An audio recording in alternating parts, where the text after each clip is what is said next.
voy a intentar ver lo que implica las competencias en la enseñanza y, como consecuencia, lo que implica para la formación del profesorado.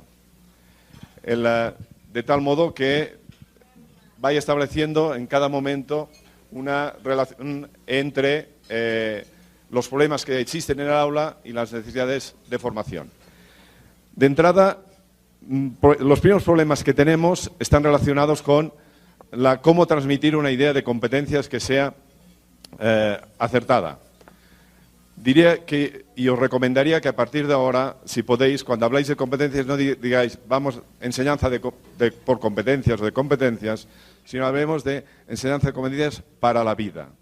Pongámosle a continuación el para la vida, porque el término competencias tiene un problema de nacimiento. Genéticamente está mal construido, porque proviene del mundo de la empresa. Aparece, y por ser el mundo de la empresa tiene unas especificidades, y cuando buscas sus acepciones están muy pensadas también desde el mundo de la empresa. Hemos de tener en cuenta que aparece, pero es importante ver la génesis para también entender aquello que debemos recuperar de esta génesis. El término competencias aparece a finales de los años 70, principios del 80, y aparece en el ámbito de la empresa cuando se dan cuenta que aquellas personas que tienen más títulos, que aparentemente tienen una formación inicial mejor, no son los que saben dar respuesta a los problemas que les plantea el trabajo, que es un trabajo que obliga a innovar, a buscar nuevas soluciones, etcétera, etcétera. Ante esta dificultad se intenta entonces identificar el perfil del correspondiente profesional en función de aquello que debe resolver y las habilidades para resolverlo. A partir de aquí, esto se traduce entonces en definición de perfiles profesionales, identificación de la formación profesional en formato de competencias, de aquí en la universidad, y ahora nos ha llegado a nosotros. Yo diría que debemos huir de este recorrido, pero en cambio sí recuperar el concepto. Porque si recuperamos el concepto, veremos que vamos a recuperamos el concepto y vamos a buscar las ideas más importantes de la enseñanza. Veremos que detrás del término competencia podemos colocar todos los grandes logros de los grandes pedagogos del siglo pasado. Veremos que si hacemos un recorrido de los grandes pedagogos del siglo pasado, Dewey, Kilpatrick, Steiner, Ferrier, Claparet, etcétera, etcétera, veremos que en sus textos siempre dicen que la escuela debe ser para formar para la vida, que la función de la escuela es dar respuesta a los problemas que le va a plantear la vida. Y es aquí donde podemos relacionar el término competencias y, por lo tanto, aquello de competencias para la vida. Sí. ¿A quién tengo que mirar para que vayan saltando? Es que como no tengo... ¿Quién? ¿A quién? Allí. Vale, perfecto. Te iré mirando. Voy haciendo así. Es un sistema digital del dedo. Y alta tecnología. Primero, por lo tanto, primer mensaje. El término que actualmente la reforma mexicana ha adoptado de competencias, en el fondo es competencias para la vida. Y no deberíamos olvidar esta relación, porque por sí solo puede ser pervertido. Al final, el término competencias es un cajón vacío que nos dice sobre qué debe hacerse con ellas, pero no lo que debemos poner dentro de este recipiente. Voy a intentar, el esquema es primero plantearnos el por qué tenemos que hablar de competencias y luego cómo enseñar competencias y luego hablaremos de competencias y calidad en la práctica educativa. Esta primera pregunta de por qué tenemos que hablar de competencias me parece que es primordial, porque hacer papeles, documentos oficiales diciendo que ahora vamos a hacer una reforma en competencias es relativamente fácil. El problema está en cómo conseguir que estas ideas lleguen a las aulas, y ahí está nuestro trabajo. Pero el problema está en que actuar en un formato de competencias, educar en competencias, implica una forma de enseñanza notablemente distinta o radicalmente distinta a la que todos estamos acostumbrados. El problema de la enseñanza de las competencias está en que la respuesta es metodológica. Todos los que estamos aquí, nuestros compañeros que están en las aulas, conocemos y sabemos utilizar perfectamente el modelo expositivo, lo que yo estoy haciendo ahora. Todos lo dominamos, con unas reglas de juego sencillísimas. Cuando yo estoy hablando, ¿qué tenéis que hacer vosotros? Escuchar o hacer ver que escucháis. Sí.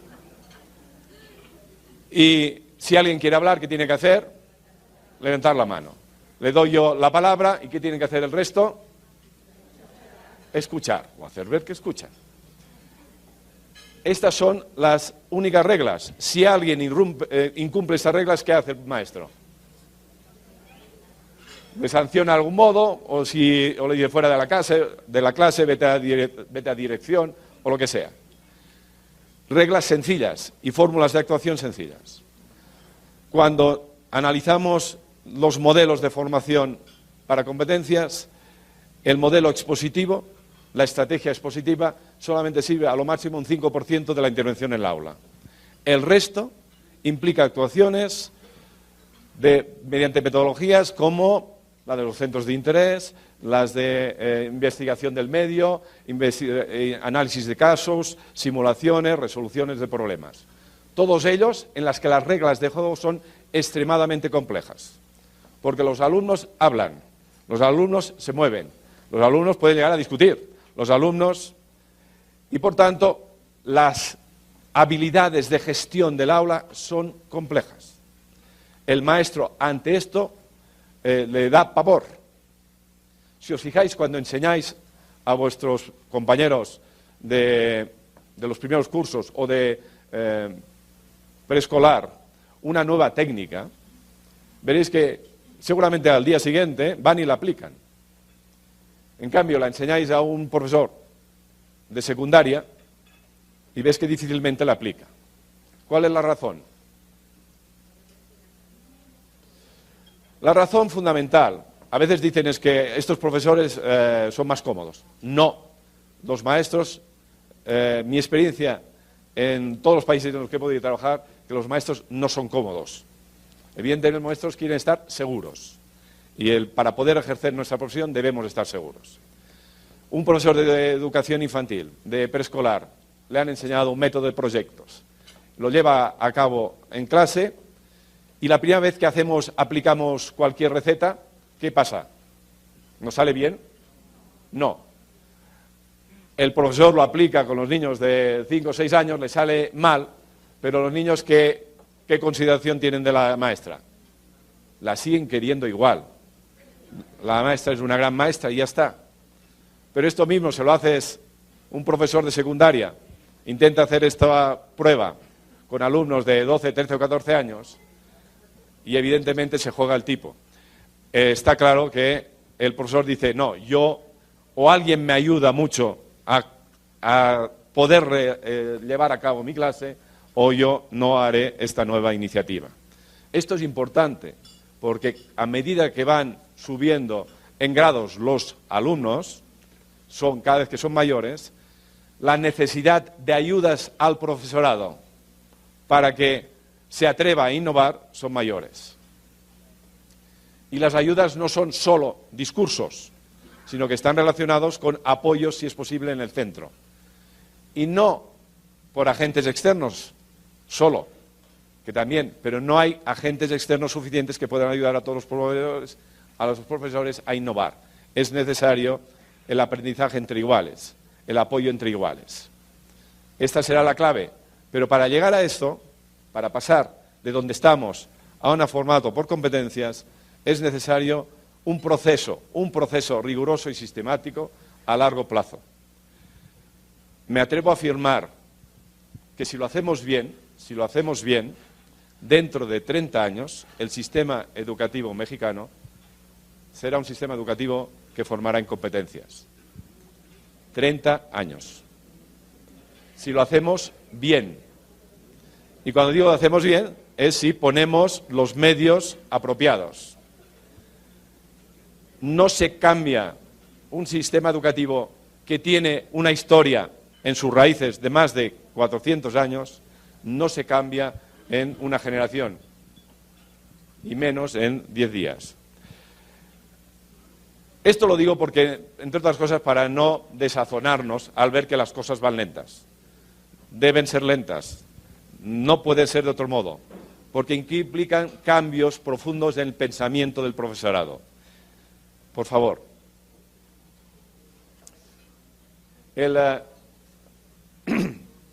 Veamos. Primera pregunta y la básica que nos debemos hacer. Primera pregunta que es, tira para atrás. Para atrás. Ahora ya les has dado la respuesta, ya no me sirve la prueba.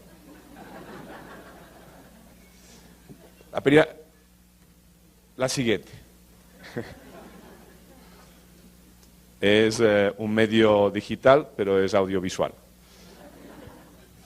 La primera pregunta que nos tenemos que hacer es ¿para qué sirve la enseñanza? ¿Para qué debe servir el sistema educativo? Como hace tantos años que estamos trabajando en él, quizá hemos perdido la idea del por qué.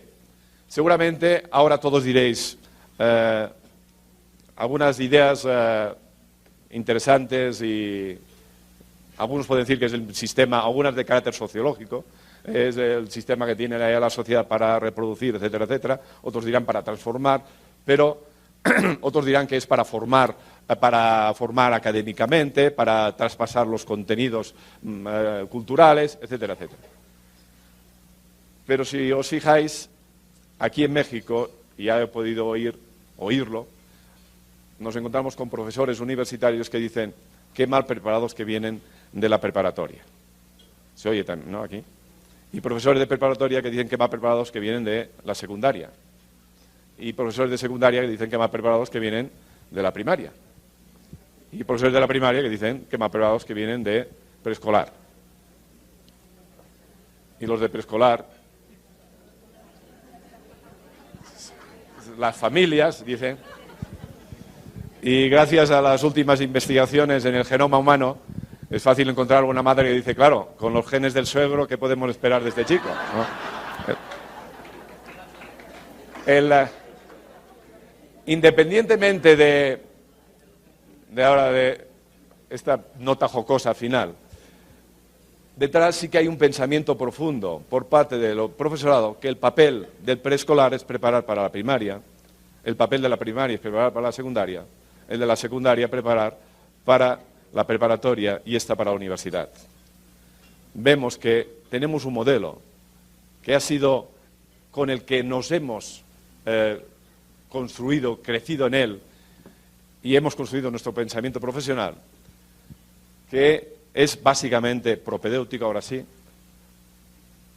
función social, es propedéutico, o sea, la idea es que el sistema educativo lo que ha hecho es ir estableciendo una serie de estadios donde la función del alumno es ir superando estos estadios. Ir superando esos estadios de tal modo que hemos llegado a tal punto que no es importante lo que hay dentro del estadio. De manera que muchos alumnos hacen exámenes y una vez han aprobado, ¿qué hacen con el contenido del examen? Olvidarse, porque su objetivo era superar la prueba para llegar a. Venimos de este modelo propedéutico, donde si os fijáis además los contenidos están determinados también por las pruebas correspondientes para llegar a la universidad. De manera que muchas veces podemos hablar de que es importante tal cosa o tal otra, pero al final lo que llega a ser importante es aquello que viene determinado por las pruebas correspondientes de acceso a la universidad. Propedéutica, pero claro, ¿todo el mundo puede ser universitario? ¿Sería feliz podría existir una sociedad con solo universitarios?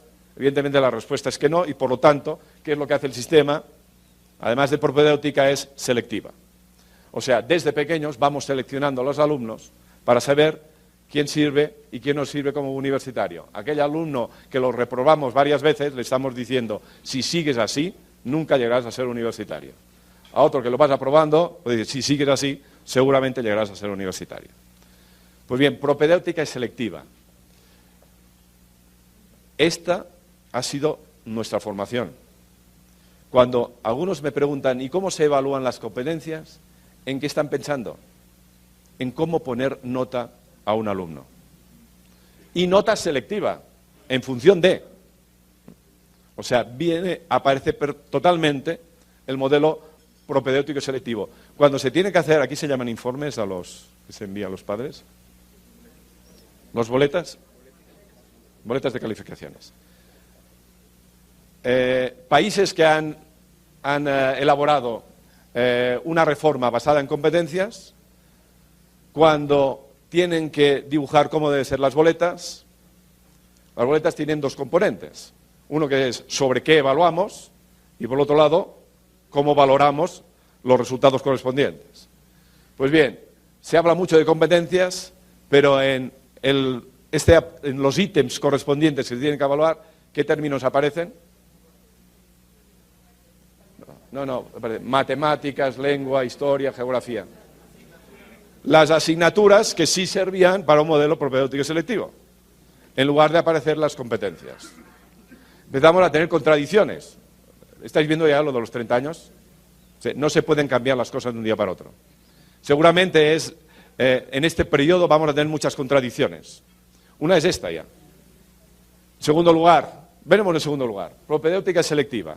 La pregunta que nos hacemos ahora es, en una sociedad que se pretende democrática, ¿la enseñanza debe estar dirigida prioritariamente a un colectivo?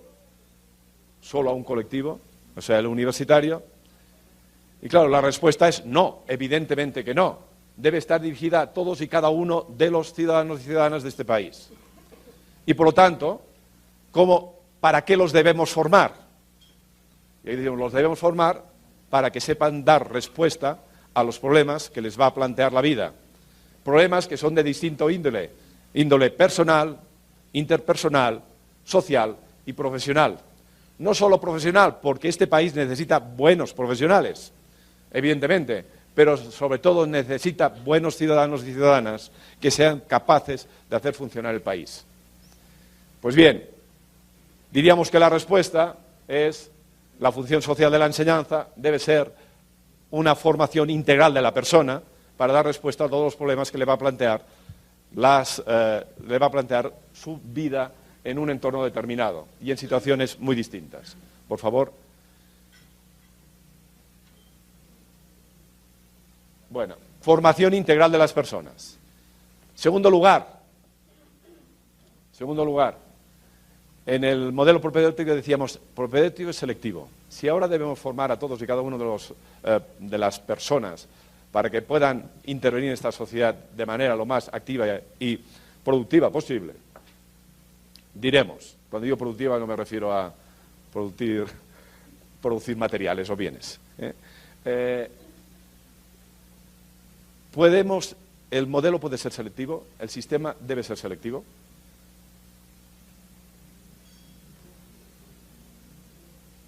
O sea, el papel es ir identificando quién sirve y quién no sirve.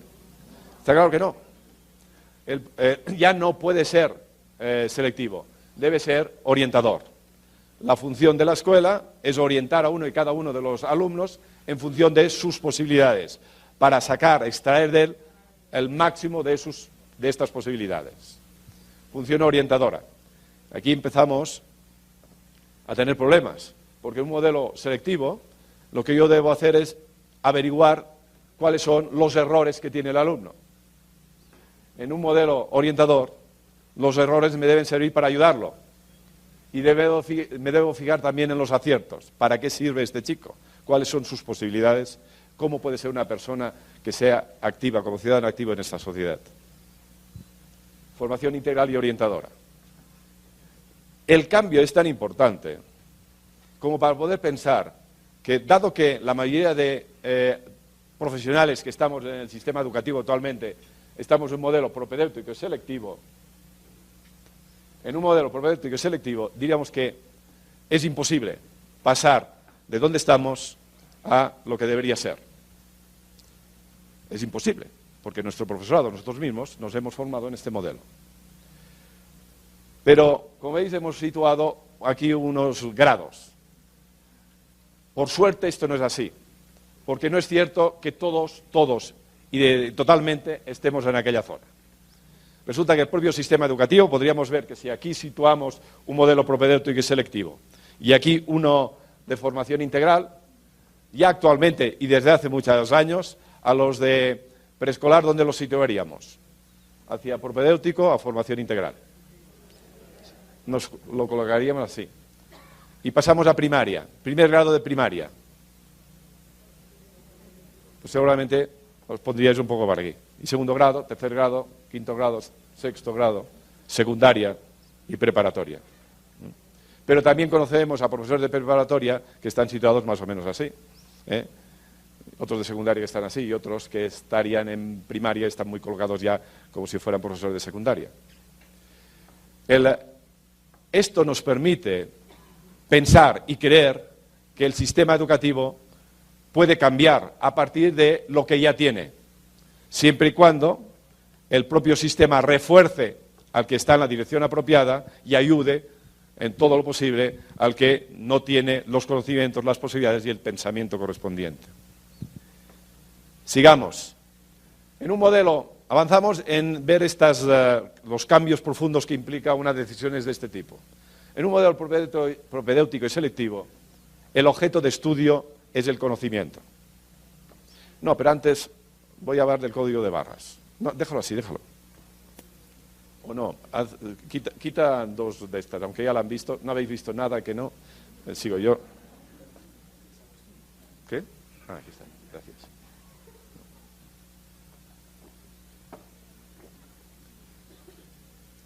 Mirad, voy a intentar concretar un poco más esta idea de que estamos en este continuum, estamos más o menos cerca de un lado de otro. Lo podemos concretar, porque todos los que estamos aquí tenemos en la frente un código de barras, tiene 4 barras, que nos identifica dónde estamos en este continuum. Algunos es fácil de verlos porque tenemos la frente despejada y la cabeza visible. En cambio, otros esconden este código barras en un flequillo y es difícil de verlos. Pero nunca nos vamos a entender, ni vamos a entender a nuestros compañeros en el aula si no identificamos su código de barras. Porque cada uno de ellos está más o menos en este continuum.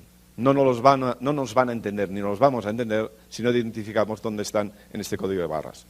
Vamos a ver vuestro código de barras, el de cada uno de vosotros. Empecemos. Primer código de barras, la primera barra, nos identifica la importancia que nosotros atribuimos a que el alumno, al acabar la enseñanza obligatoria, haya adquirido conocimientos memorísticos, conocimientos factuales, los nombres de los ríos de, las capitales de, la tabla periódica pura, etcétera, etcétera. Del 0 al 10, ¿cuál es vuestra barra? 6, 10, 8, 2, 1...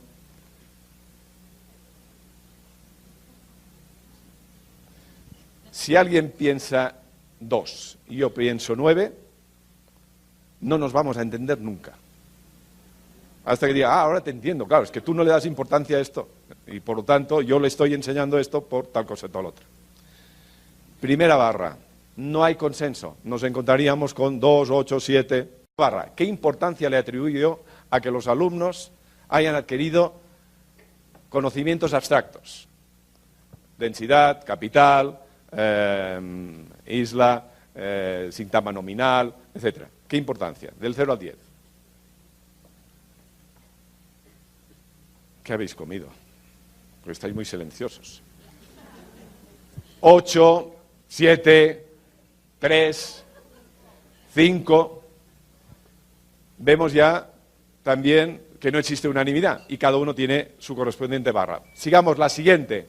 ¿Qué importancia le atribuimos a que el alumno haya adquirido habilidades, técnicas, estrategias, saberes hacer? 2, 8, 4, 6, 9, 10. También consenso. Y por último, que al final de la enseñanza haya adquirido actitudes determinadas y valores. 10, 10, 10. 4, 3, 10.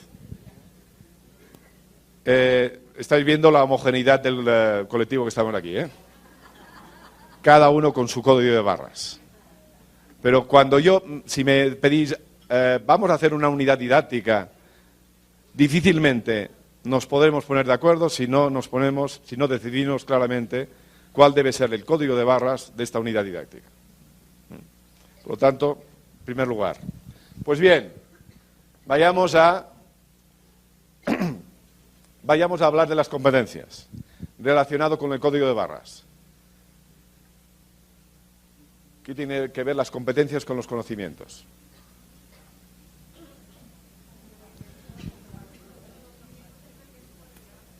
Hay algunos que dicen que las competencias van en contra de los conocimientos, otros que dicen lo contrario. Analicemos una situación de competencia. Vamos a intentar analizar una situación de competencia en un problema a resolver que seguramente todos lo sabemos hacer y que no es del ámbito educativo, que es el cómo cocinar una omelette. ¿Sí? Voy a poner un ejemplo sencillo, pero que nos puede entender qué implica ser competente. ¿Qué es lo que debe saber una persona que es competente cocinando una omelette?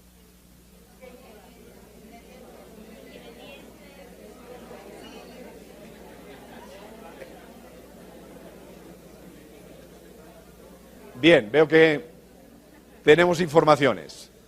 He podido oír más o menos que difícilmente se puede ser competente para cocinar una omelette si no tengo adquirido el conocimiento de lo que es omelette.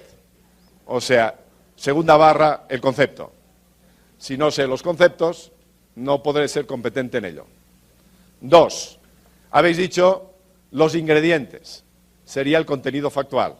Por tanto, necesito contenidos conceptuales y contenidos factuales. Sigo. ¿Y qué necesito, además? ¿Con este conocimiento tengo suficiente? No. Debo tener una serie de habilidades. Saber romper los huevos, saber batirlos, etcétera, etcétera.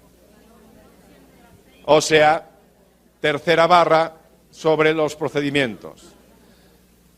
¿Y qué nos falta? Para ser competentes, ¿qué nos falta?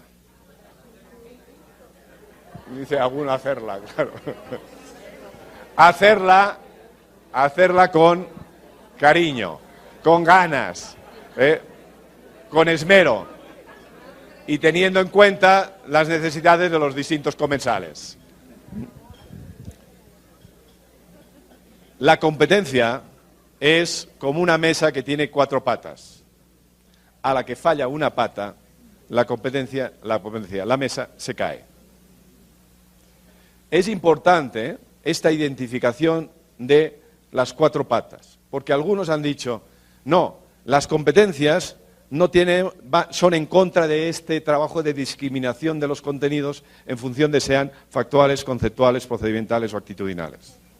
La competencia es una integración de los 4, pero el maestro debe tener claro los distintos componentes, porque se va a encontrar con 4 alumnos que no han sido competentes dando respuesta a un problema de multiplicaciones. 4 alumnos que no son competentes, pero cuando los analizamos vemos que uno no ha sido competente porque en lugar de decir 7 por 3, 21, ha dicho 24. Ante un problema de cuánto pesa o cuánto va a costarte 3 kilos de manzanas a 170, etcétera, el kilo. Cuando hace esta operación, nos encontramos que uno, en lugar de decir 7 por 3, 21, dice 24. Y no es competente. En cambio, otro, en lugar de utilizar la multiplicación, ha intentado resolver el problema con una suma. Y no es competente. Otro ha hecho el algoritmo de la multiplicación, pero ha colocado mal los dígitos y le ha salido mal la operación. Y por lo tanto, el resultado no ha sido competente. Y en cambio, otro va de sobrado, lo ha hecho deprisa y le ha salido mal la operación. Ha sido incompetente. Cada uno ha sido incompetente porque ha fallado en alguna de las patas. Y es importante reconocer en qué pata ha fallado, porque al alumno que ha dicho 7 por 3, 24, ¿cómo lo deberé ayudar yo? Pues diciendo que estudie las tablas.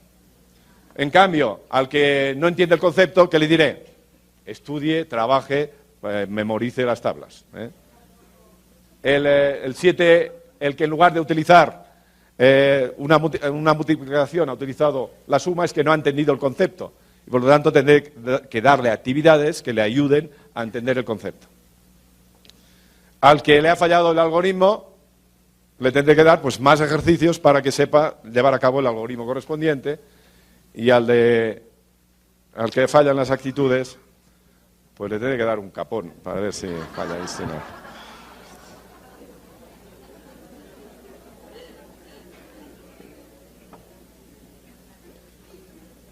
La competencia es un constructo que integra contenidos factuales, conceptuales, procedimentales y actitudinales. Es importante reconocer cada uno de ellos, porque a la hora de evaluar las competencias, uno de los medios va a ser inexcusablemente identificar en qué grado están utilizando o no aquella componente, aquella pata de la competencia. Podemos decir, pues, ya que sabemos, no, déjala ahí. Cuando hemos dicho que la función social de la enseñanza venía de un modelo propedéutico selectivo, decíamos que el objeto de estudio es el conocimiento, básicamente conocimiento factual y conceptual. Diríamos que el código de barras histórico en un modelo selectivo era 10-10 y poco en las otras dos.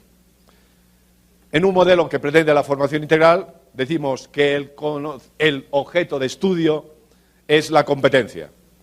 Y por lo tanto entendemos como competencia una intervención eficaz en los diferentes ámbitos de la vida por medio de acciones en las que se movilizan al mismo tiempo y de manera interrelacionada componentes actitudinales, procedimentales y conceptuales, entendiendo por contenidos conceptuales también los hechos. En situaciones reales. No se ha acabado ahí la complejidad de la competencia, porque lo importante no es dominar una competencia, lo importante es saber dar respuesta a un problema determinado. De tal modo que ahora vamos a analizar lo que implica una acción competente. Por favor. En primer lugar, vamos a analizar una acción competente y seguiremos con la omelette. El problema de la omelette no es saber hacer la omelette, sino en una situación real. Consiste en que estamos, es por la noche, las 9 de la noche, llaman a la puerta de casa y nos encontramos con que vienen 3 personas que se llaman amigos y dicen, venimos a cenar contigo. Situación de la realidad que nos obliga a intervenir y que cuestiona o plantea problemas que tiene que resolver. ¿Qué es lo primero que tenemos que hacer?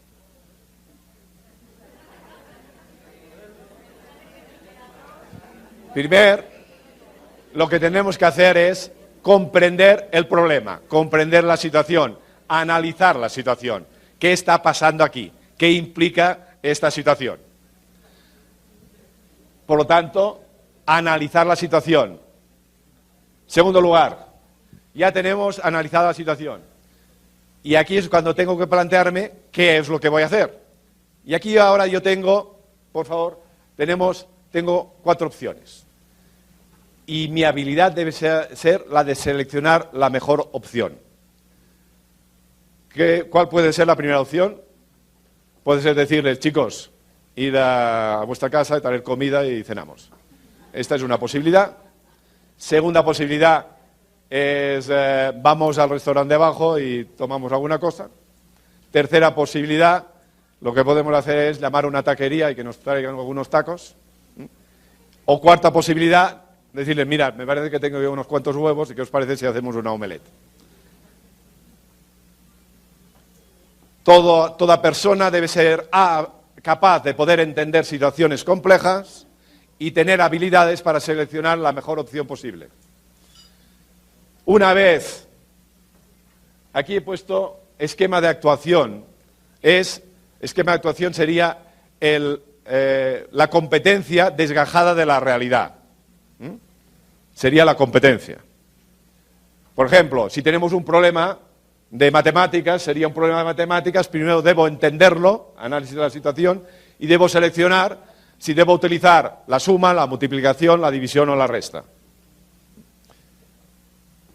Pero luego, al resolver el problema, tendré que utilizar hechos, conceptos, procedimientos y actitudes. Pero, paso siguiente, por favor, pero esta actuación debe ser flexible y estratégica. No de tal modo como la aprendí, sino en función de las características del contexto. Ahora son 3 personas las que vienen y además uno dice que quiere la omelette con 2 huevos y muy hecha, y otro me dice que con un solo huevo. Por lo tanto, que tendré que actuar aquello que aprendí, deberé llevarlo a cabo desde un planteamiento flexible y estratégico. Nunca tal como lo aprendí, sino en función de contextos, según la realidad concreta del contexto determinado en la que se efectúa el problema.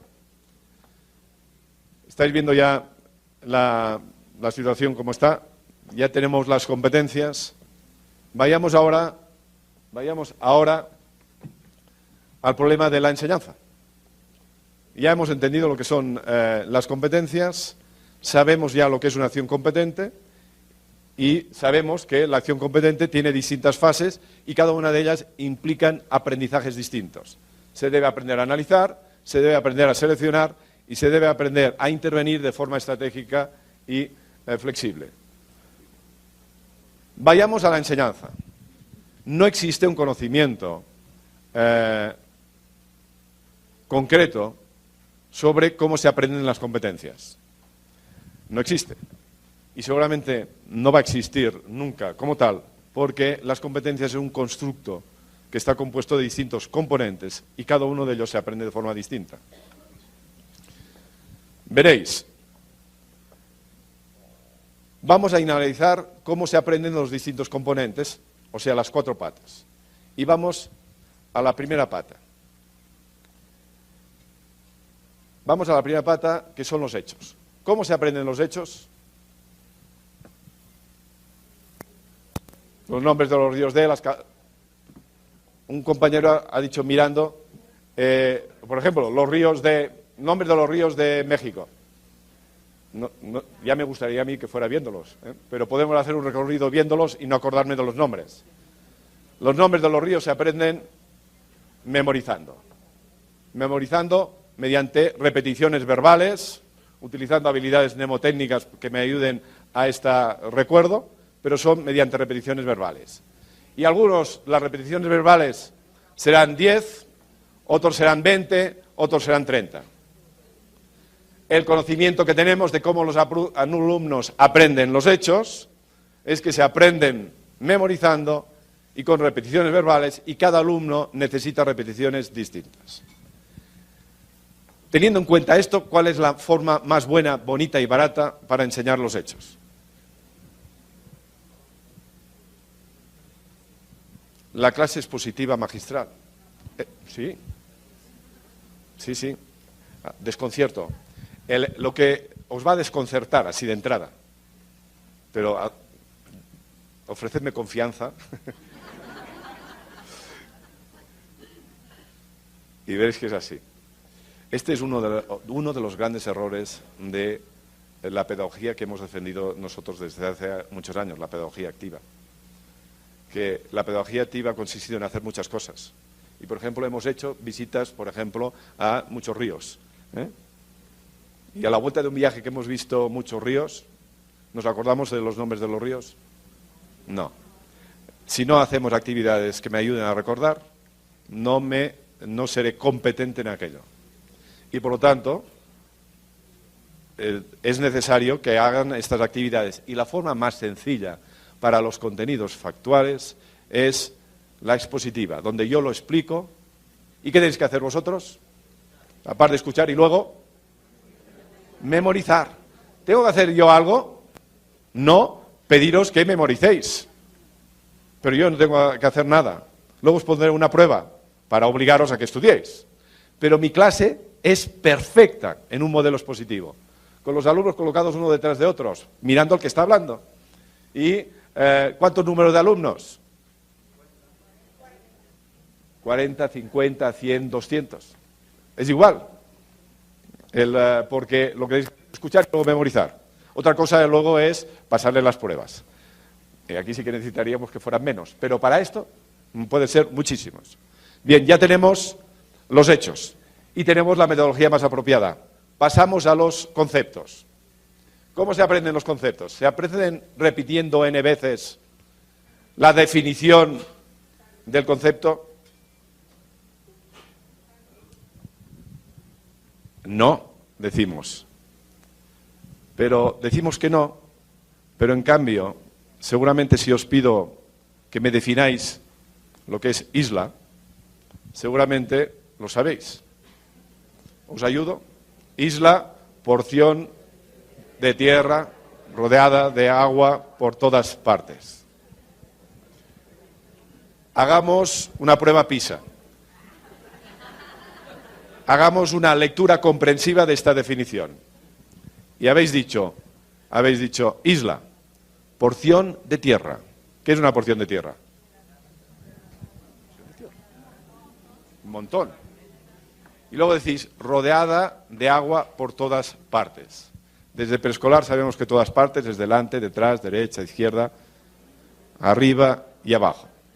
O sea, ni un submarino en plena inmersión.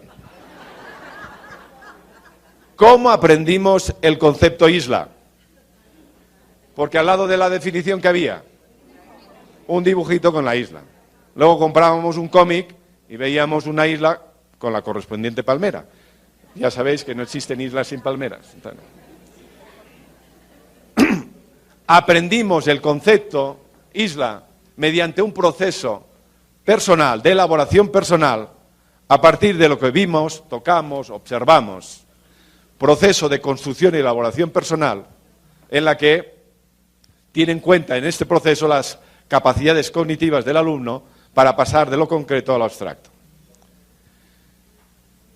Por lo tanto, ¿me sirve el modelo expositivo?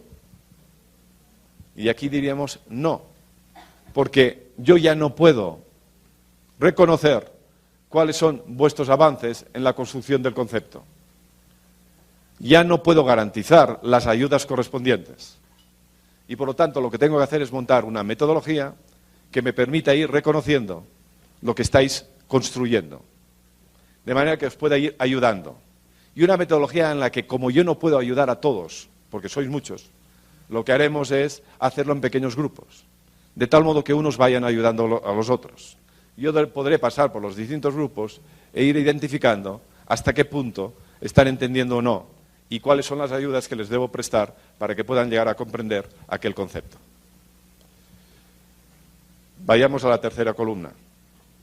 Los procedimientos, perdón, la tercera pata. ¿Cómo se aprenden los procedimientos? Se aprende, voy a poner un ejemplo de algo que siempre, generalmente lo hacemos bien, que es enseñar a bailar. ¿Cómo se aprende a bailar?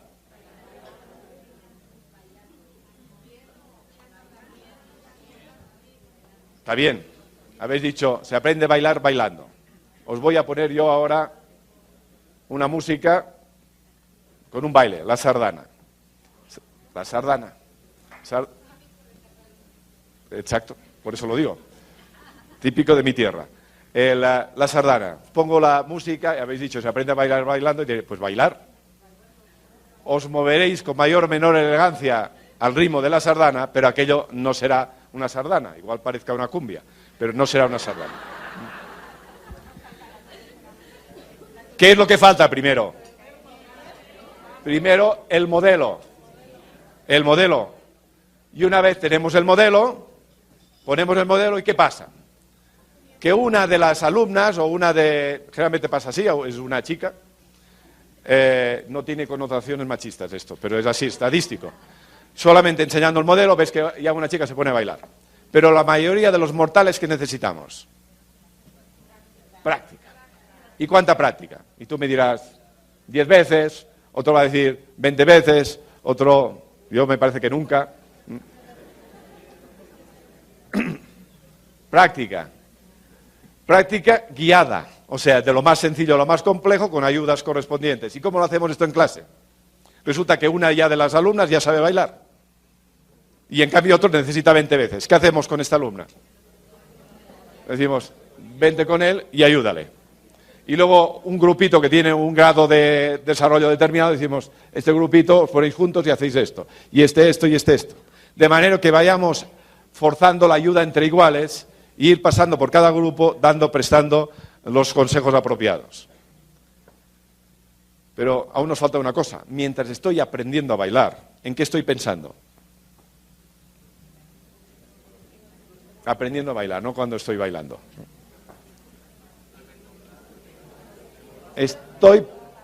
Estoy pensando en los pasos, el movimiento del cuerpo, el ritmo, etcétera, etcétera. Estoy pensando en la morfosintaxis del baile. Utilizo la teoría del baile para mejorar mi aprendizaje. ¿Cuál es el problema que hemos tenido o tuvieron mis buenos maestros en su tiempo cuando me enseñaron a escribir? Se aprende a escribir escribiendo. Evidentemente, me propuso, no digo decodificar, digo hacer un texto. Se aprende a escribir un texto escribiendo. Pero, en primer lugar, modelo. ¿Me dio modelos? A mí no me dio modelos. Me dijo, haz una redacción. Y me dijo, sí, lee. Me dio textos para leer. Pero a partir de aquí me dijo, y ahora haz una redacción. No empezó dándome muchas ayudas. Mira, ahí tienes un pequeño texto, solamente falta acabarlo, o iniciarlo, o poner tal parte. Y ahora te voy retirando las ayudas hasta que eres capaz de hacerlo tú solo. No hizo esto, sin modelos. En segundo lugar, ejercitación progresiva y secuenciada de lo más sencillo a lo más complejo. Tampoco. A todos nos dijo, haz una redacción.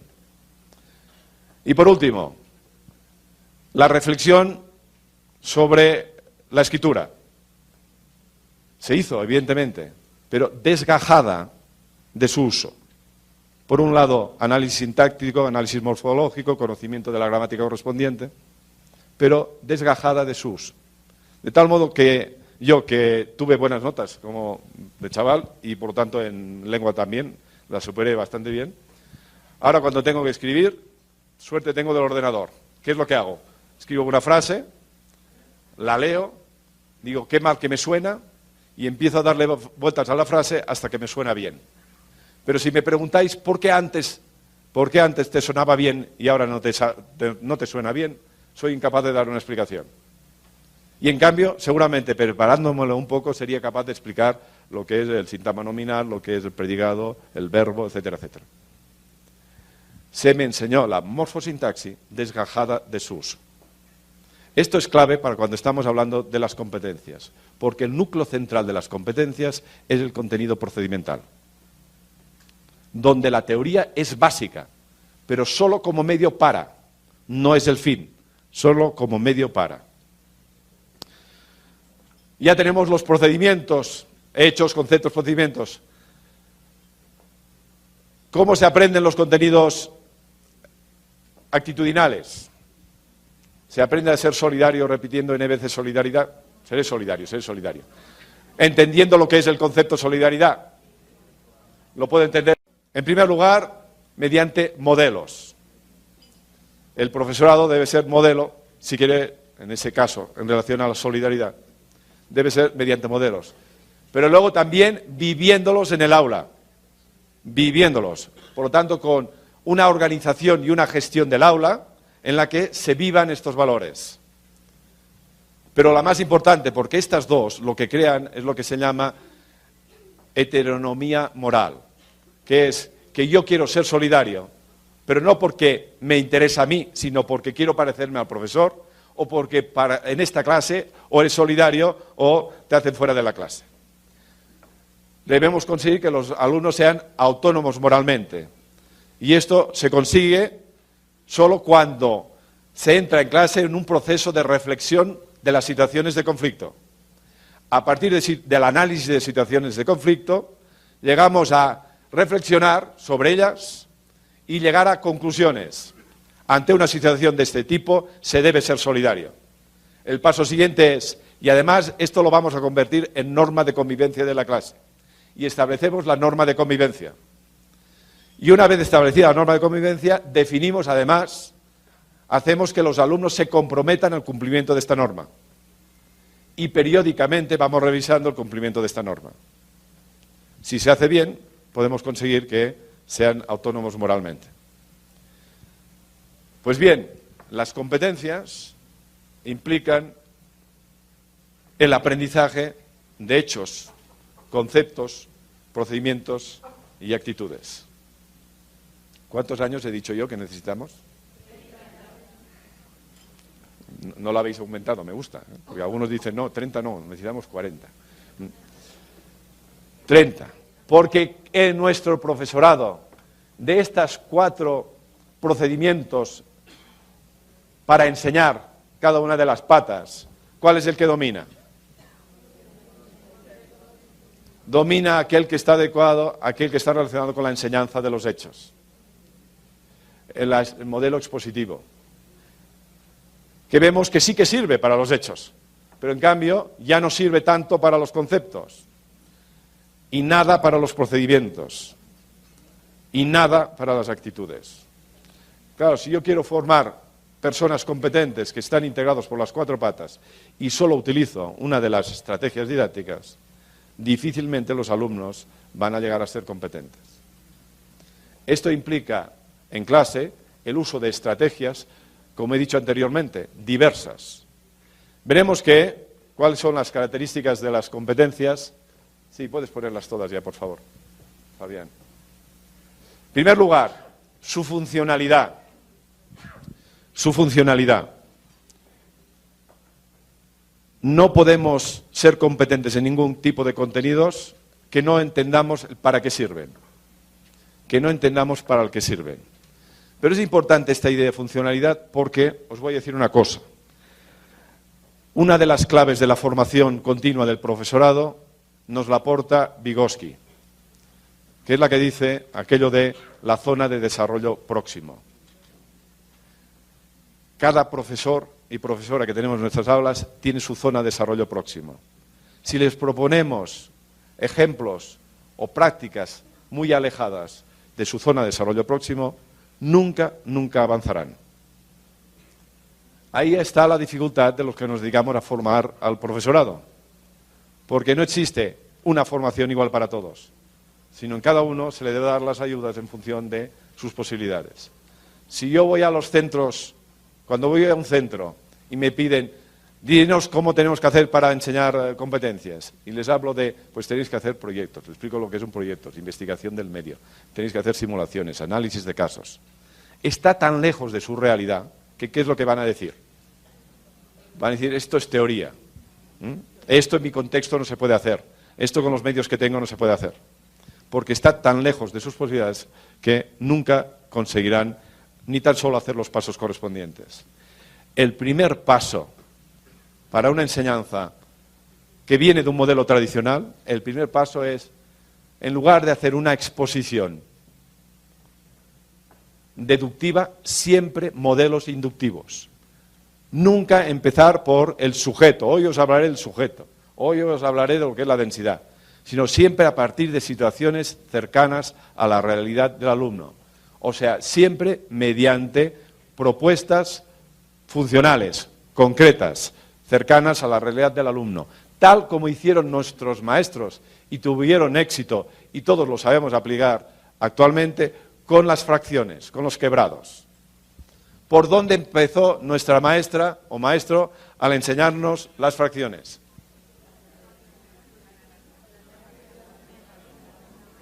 A partir de un pastel, una manzana, una naranja o un pastel. En cualquier caso, siempre su punto de partida fue una situación de la realidad y nos planteó problemas. ¿Y ahora cómo la repartimos? Y a partir de un diálogo con el alumno, en un modelo expositivo, llegamos a la conclusión que debería partirse en partes iguales y además nos dijo, pues esto en matemáticas, ya sabéis lo que es la división, es una división y se identifica esta parte como 1 dividido por 8, 1/8. Y a eso se le llama fracción. Y luego, ¿qué hizo? Nos puso actividades de aplicación en distintos contextos para decirnos, esto de las fracciones no es una cosa del pastel o de las manzanas, sino que sirve para muchas cosas.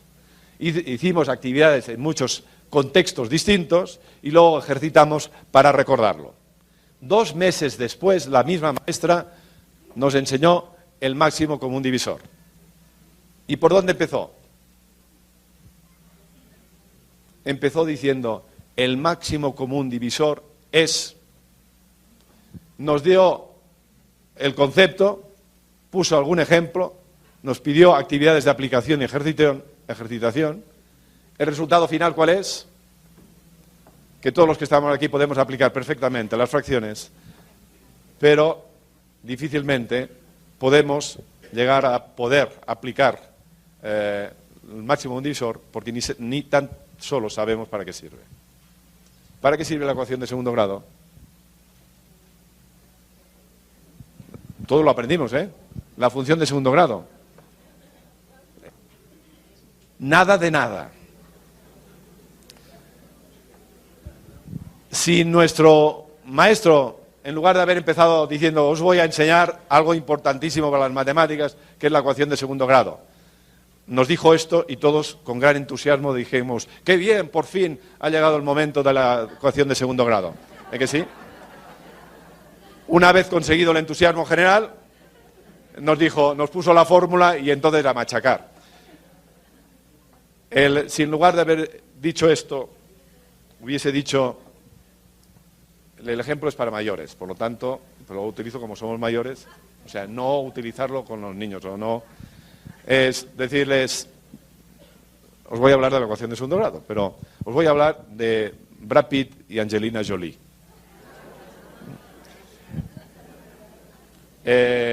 ¿Conocéis el cuerpo de Angelina Jolie y el de Brad Pitt?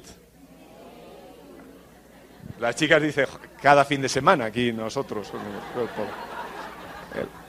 Pues bien, os digo que en el cuerpo de Brad Pitt y de Angelina Jolie tiene ecuaciones de segundo grado que están bastante bien.